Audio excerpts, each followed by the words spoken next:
السلام عليكم. تخيل معايا شنو هو اخيب بلان او لا اخيب سيناريو ممكن يطرى ليك من بعد سنين ديال الخدمه، سنين ديال التماره، وهذا الشيء كامل باش تحقق واحد من الاحلام ديالك واللي كيتسمى بقبر الحياه. هذيك الدار ولا هذيك البارتمان اللي كنتي كتحلم بها، اللي ضيعتي عليها بزاف ديال الوقت، الجهد، وجمعتي ليها واحد البركه ديال الفلوس، واللي من المفترض انها تكون هي الامن والامان ليك انت ولعائلتك، غادي تكتشف باللي لا، هذيك الدار هي أكبر لعنة اللي غادي تدمر لك حياتك وغادي تقلبها لجهنم. هذا الشيء بالضبط هو اللي طرا مع السي محمد وعائلته. فبلا ما نطول عليكم ونبداو القصة من الأول. قبل ما نبداو الفيديو نسيت ما قلت لكم في الفيديو اللي سبق، ما هضرتش على راسي، ما عرفتش بالقناة. عارف كاينين شي ناس ممكن يكونوا ما مهتمينش بهذا الشيء هذا، وكاينين شي ناس ممكن باغيين يعرفوا على الكونتنت. انا سميتي عبد الله، وهاد القناه سميتها ماب ستوريز. غادي تهضر على اي حاجه عندها علاقه بالقصص، سواء حقيقيه او لا مستوحاه من احداث حقيقيه، كتهضر على الجريمه، على الجن، على الماورائيات الى غير ذلك. نخليو هاد لانترو على جنب ونبداو القصه. القصه ديالنا كتبدا في ازرو وفي واحد من الاحياء الشعبيه. كانت واحد العائله بسيطه مستورين، كيف ما تنقولوا حنايا، ما عندهمش وما خصهمش. هاد العائله هادي كانت مكونه من ثلاثه الافراد.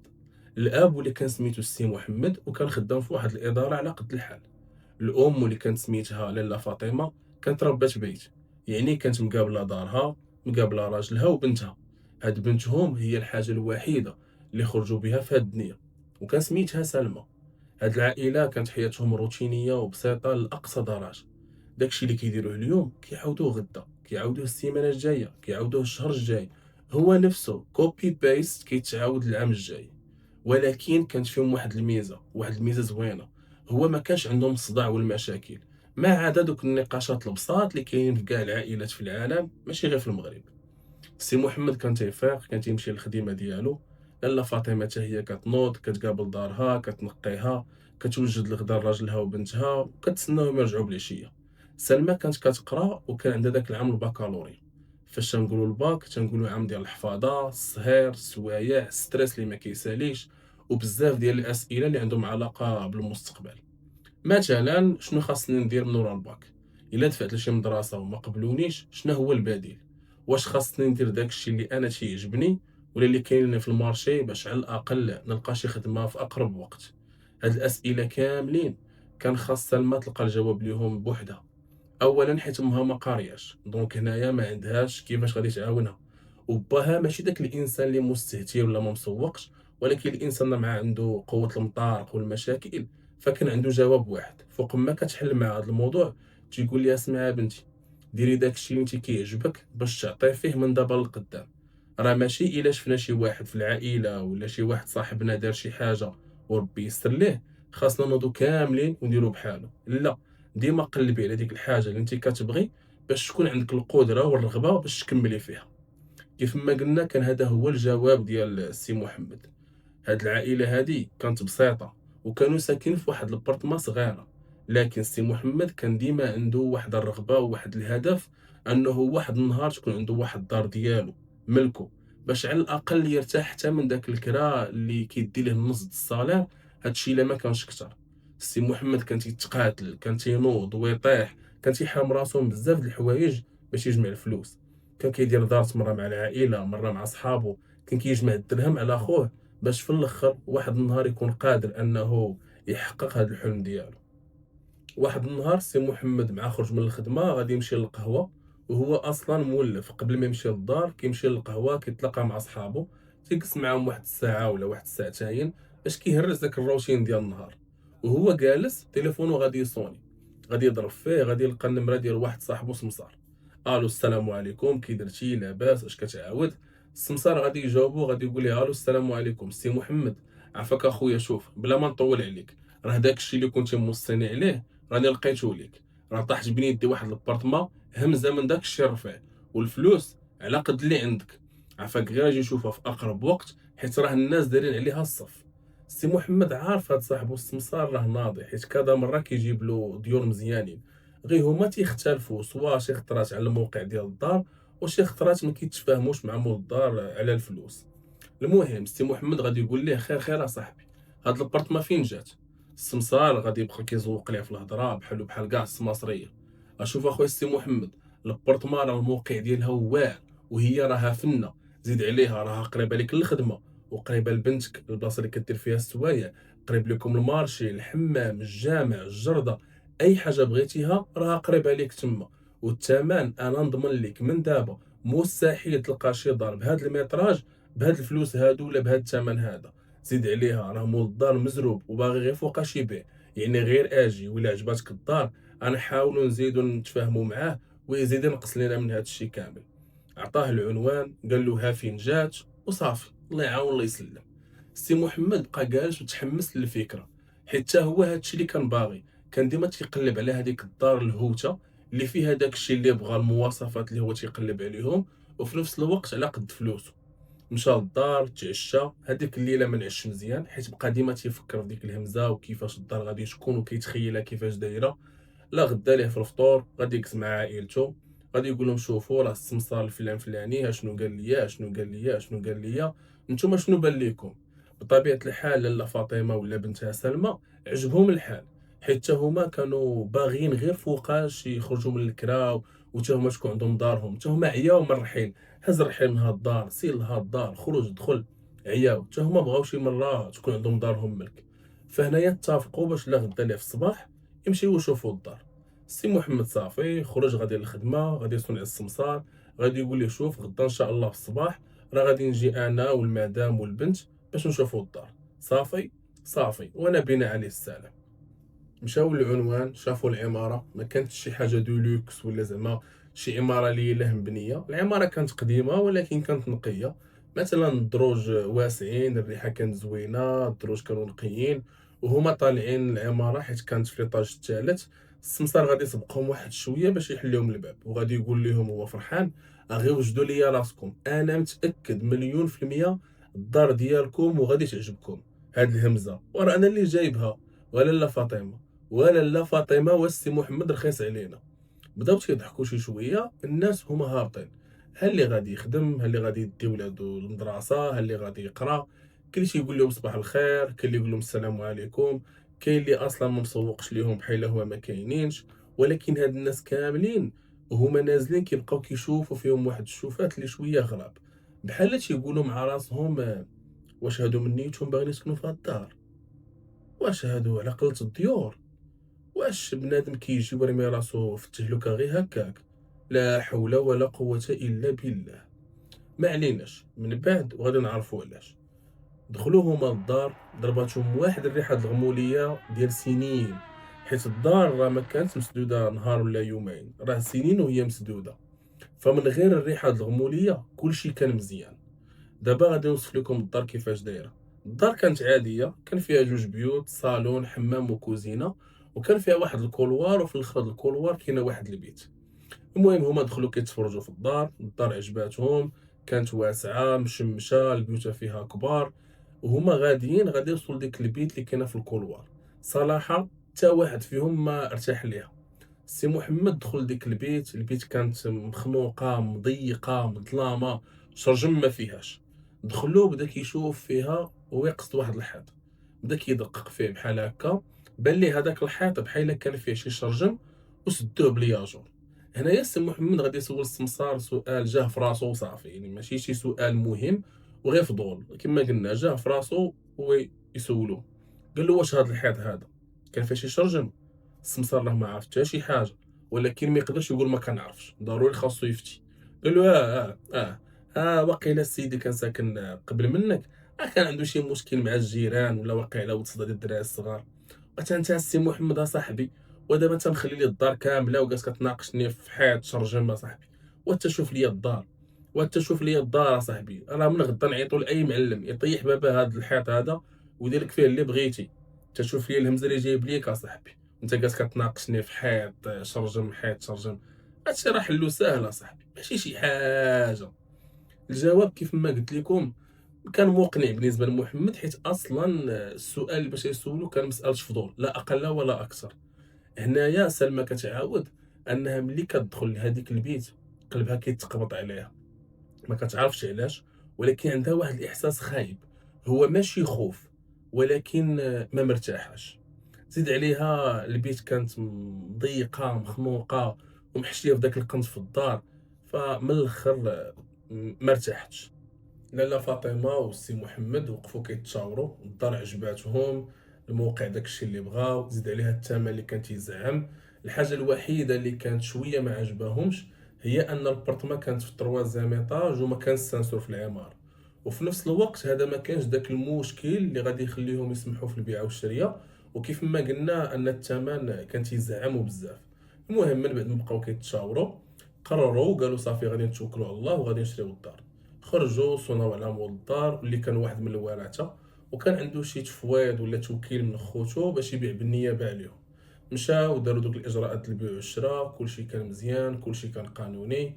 هما فرحوا بزاف، رجعوا للدار صيقوها خملوها، غسلوا القناة، هذيك ريحه الغموليه ما بقاتش، رجعوا للدار القديمه، هزوا رحيلهم جابوه للدار الجديده، رتبوا الدار كيف ما بغاو.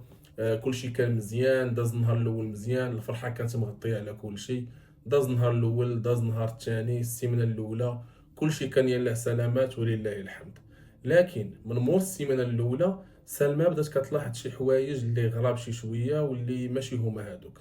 كتشوف شي حوايج وكتسمع شي حوايج بوحدها. سلمى واحد النهار كانت جالسه في الصالون وجبدات الكتوبه ديالها باش تبدا تحفظ وتقرا، ووالديها كانوا ناعسين. وهي كتقرا حسات بداك بواحد السكات اللي ماشي طبيعي، داك السكات اللي ثقيل لدرجه انها بدات كتخاف، ولا سولتيها علاش انت خايفه هي براسها راه ما عارفاش. سلمى هذيك الليله وهي مركزه مع الكتوبه ديالها شافت بحال شي خيال. هذاك الخيال خرج من الحمام ومشى كيجري للكوزينه. البنت هنا تنفضات ما فهماتش، او اش هادشي شفت واش بصح ولا لا. ناضت كتجري مشات للكوزينه، شعلات الضوء وهي خايفه، لكن ما لقات حتى شي حاجه. الكوزينه كانت خاويه كتصفر. وقفات هي وسط الكوزينه وبقات كتقول وقيلا هادشي غير تهيؤات، غير مع الستريس والضغط ديال القرايه. يا ربي دير شي تاويل الخير حتى ناخذ هاد الباك، ما عندي ما ندير، هذه هي الضريبه ديال الباك. المهم رجعت لبلاصتها، ولكن راه ما بقاتش قادره تركز ولا تحفظ.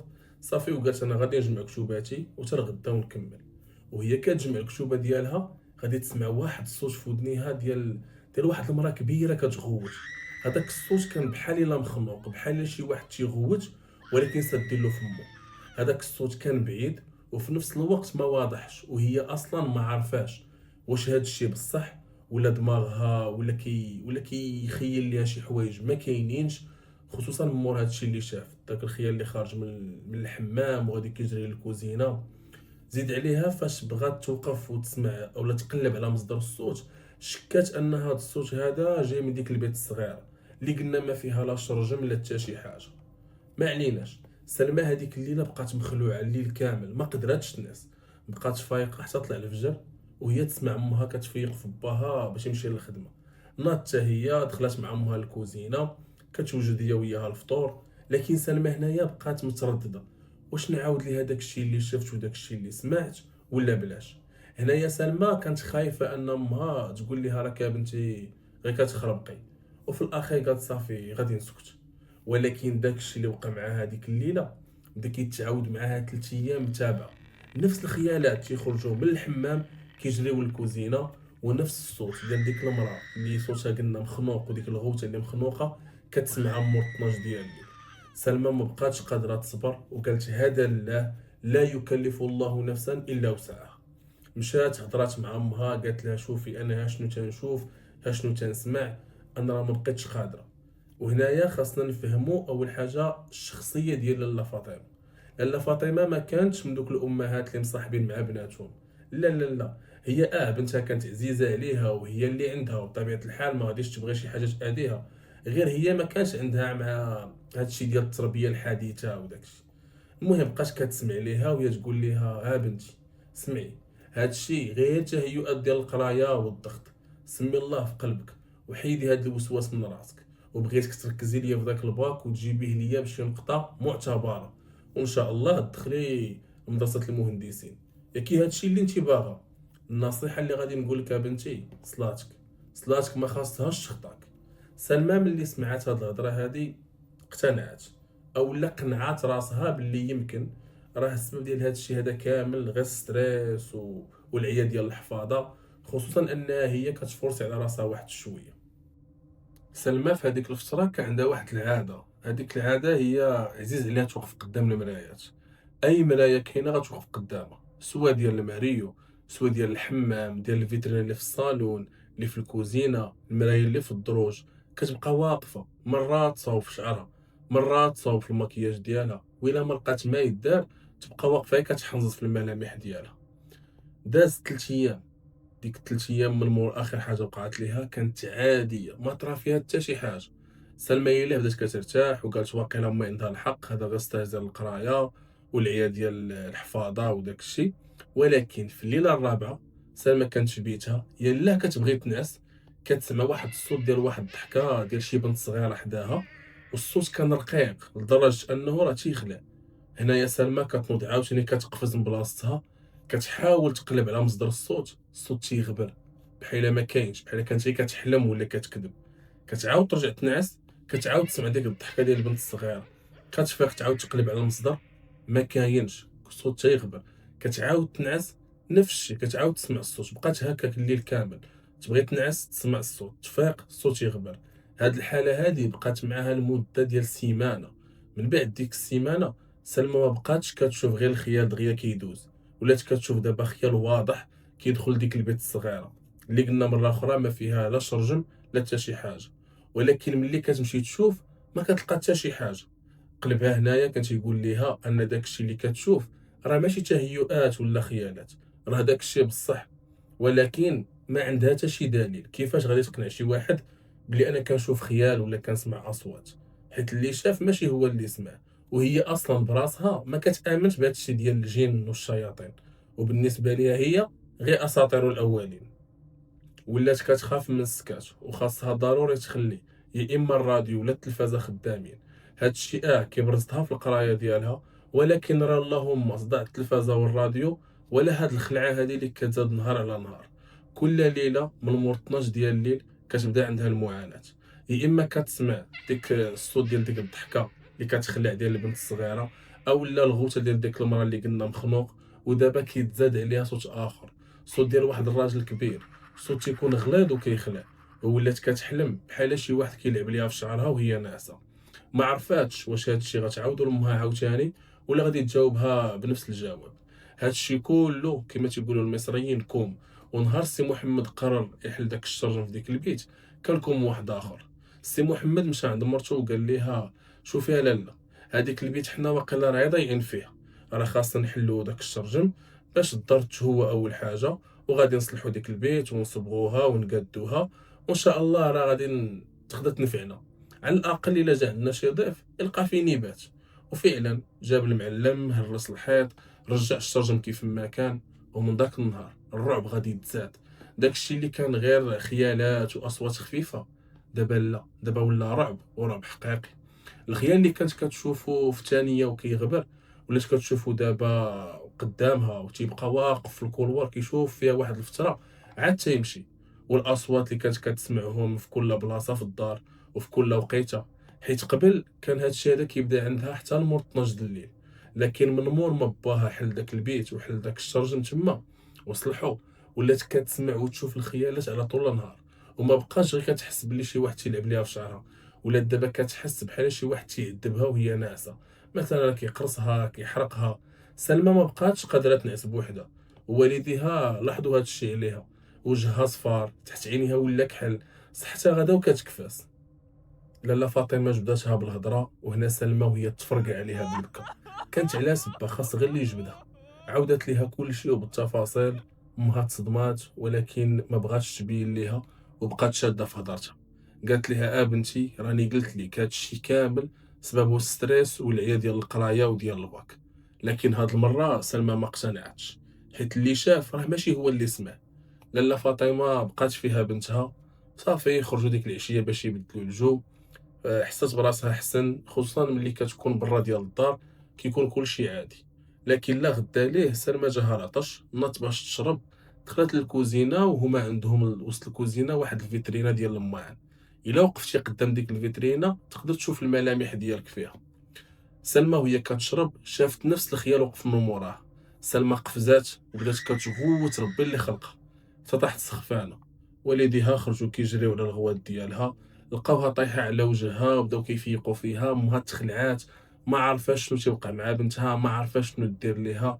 بقات تالفه كتقول واش عينو ضرباتها ولا الحسد ولا شي واحد داير لها شي سحور. المهم ما عرفاش. سلمى ما بقاتش قادرة تنعس في بيتها، وقررت أنها غتبقى تنعس في الصالون باش على الأقل والديها يكونوا قراب ليها.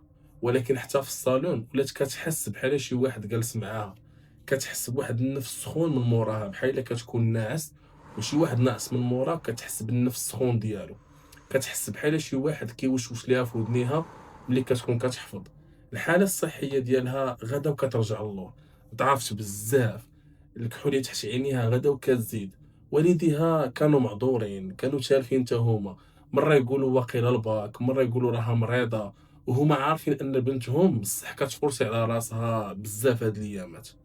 المهم راه كما قلت لكم حتى هما راه ما عارفينش، وتيحاولوا حتى هما يقنعوا راسهم بأي حاجة بأي سبب، حتى جا داك النهار اللي غادي يبدل كلشي.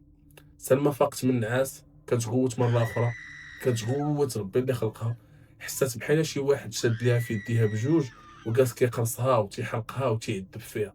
ملي شعلات الضو لقات لي طراس اولا الاثر ديال داكشي اللي كانت كتحلم به، لقاتو في لحمها ولحمها كله زرق. هنا سي محمد ولا لا فاطمه تصدموا، شافوا داكشي بعينيهم، ما عندهم ما يكذبوا. دابا هنا عرفوا ان بنتهم ما عمرها كانت كتخيل، وعرفوا باللي كاينه شي حاجه ماشي هي هذيك في الدار. في الاول قالوا غادي نديوها للطبيب ونشوف. داوها للطبيب، الطبيب قلبها، قال لهم هذا الشيء غير ازمه عصبيه حاده بسبب التوتر، وكتب ليها على شي مهدئات، ولكن الدواء ما دار ليها والو. ملي شافوا الطب ما عنده ما يدير وما عندوش الحل، قرروا هنايا غادي يلجؤوا للحل الاخر. هو غادي يقلبوا على شي فقيه ولا شي شيخ اللي غادي يداوي بالقران، ماشي دجال، باش يجي ويشوف ليهم هاد المصيبه هادي. خصوصا ملي عرفوا من سلمى ان هادشي كيوقع ليها غير في الدار.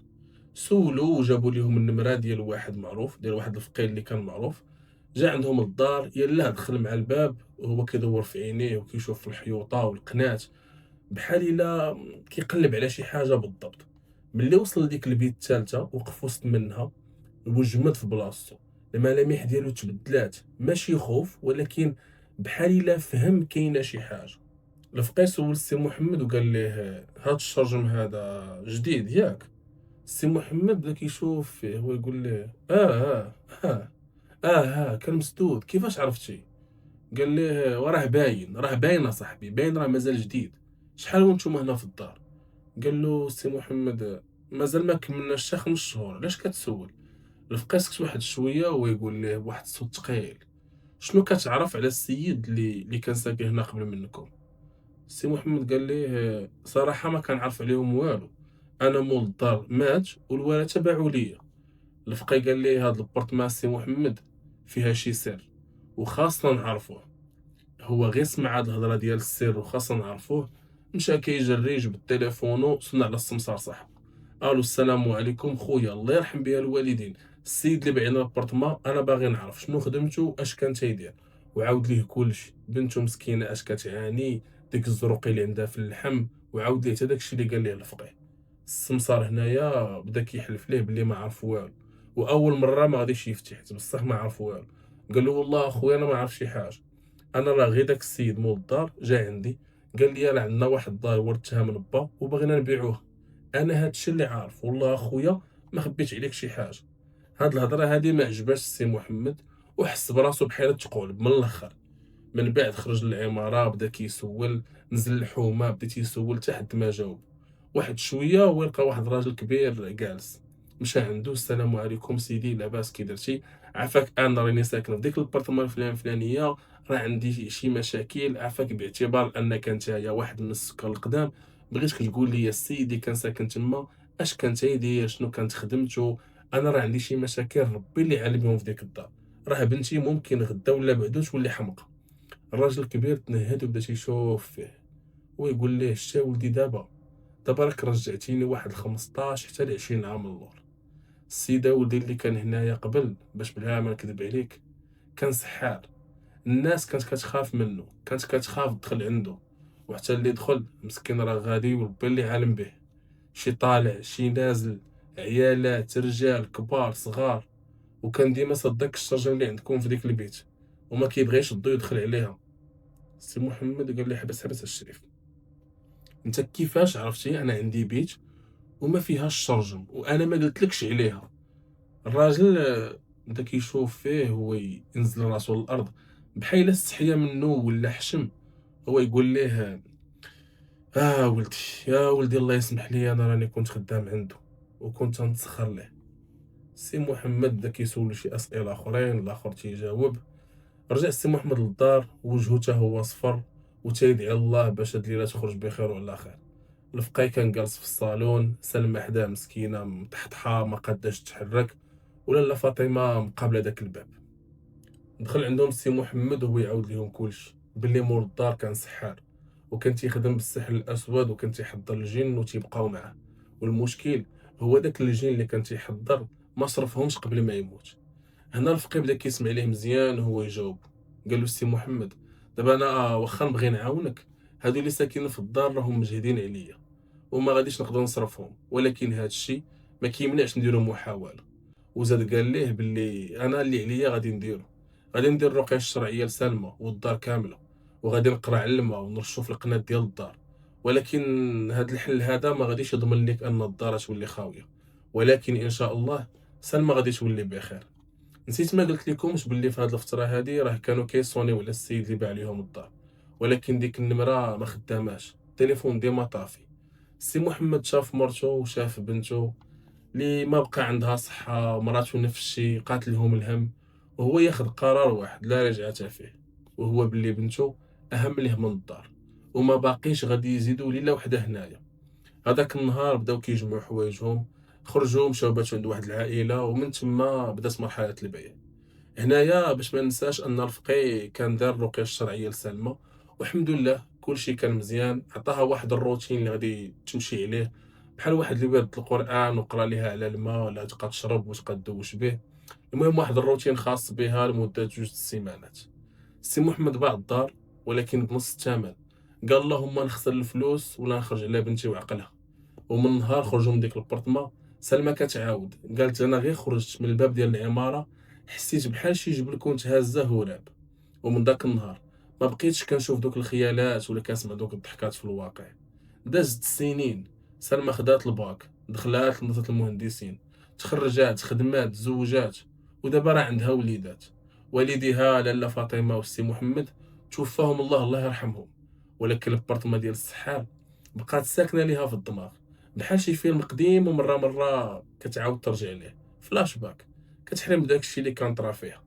مؤخرا سولات على ديك البارتما وعرفات ان الناس اللي شراوها من موراهم حتى هما عاناو، وبقات ديك الدار كتباع من واحد لواحد، ودابا اصلا ما عارفين شكون مولاها وراها مسدوده ليومنا هذا. وهذه كانت هي القصه ديال سلمى مع البارتما المسكونه ولا البارتما ديال السحار. قصه كتبين انه كاينين شي حوايج في هذه الدنيا العقل البشري ما يقدرش يستوعبهم.